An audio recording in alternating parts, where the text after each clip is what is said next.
Hello, and welcome to my latest reflective diary entry from my final major project during my research stage. Again, I'm Jake Horton, and today I've completed the latest task for my research, which is my audience profile. This involved me producing a set of two different audience profiles, inviting two Year 2 media students to show a passionate interest and a healthy amount of experience in radio. The reason these two had to meet these requirements was to help establish my proposed target audience for my breakfast radio show, which I'm currently proposing is going to be between the ages of 16 to about 20 years old, a much younger age group.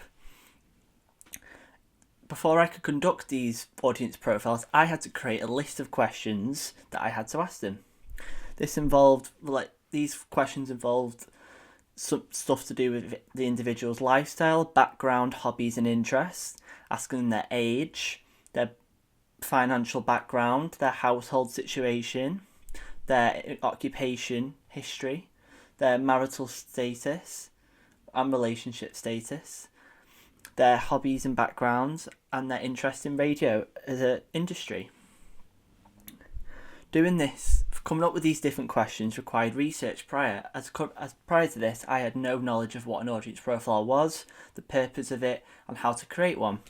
So this involved me having to research via the internet, looking at reputable and professional websites of how to construct questions for audience profiles, and what order to structure them in. Doing this developed my research skills, as I had to confidently look at using these examples of questions from other websites and how I would design the questions for my own audience profiles, which has also increased my confidence of what an audience profile is now. This then led, after showing the questions to my tutor for approval and make sure I was happy with the questions myself, I was then ready to record these audience profiles using the radio room equipment. Using the radio room equipment was fairly an easy process for me due to my reputable and extensive experience using it for other projects and other years in college. However, I did experience a few minor technical difficulties with the microphones before we could begin, but this was easily resolved, which also developed my technical and production skills, leading my clients, individuals who were taking part in my audience profile, telling them what I would like them to do, how I'd like them to answer the questions, following my leadership. The audience profile clients answered the questions fairly well, but some answers were shorter than others, which made me fear that they may have been too vague. But following my research, I did have in mind that audience profiles weren't supposed to be extensive and majorly descriptive in their answers, being straight to the point and quick-witted.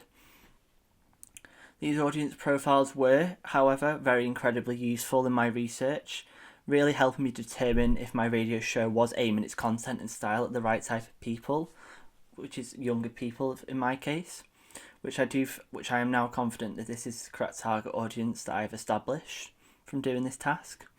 Overall, I really did enjoy doing this task, gaining insight into my audience profile clients' lives, habits and interests, and I look forward to creating more audience profiles in the future with different media products. That was my latest reflective diary entry.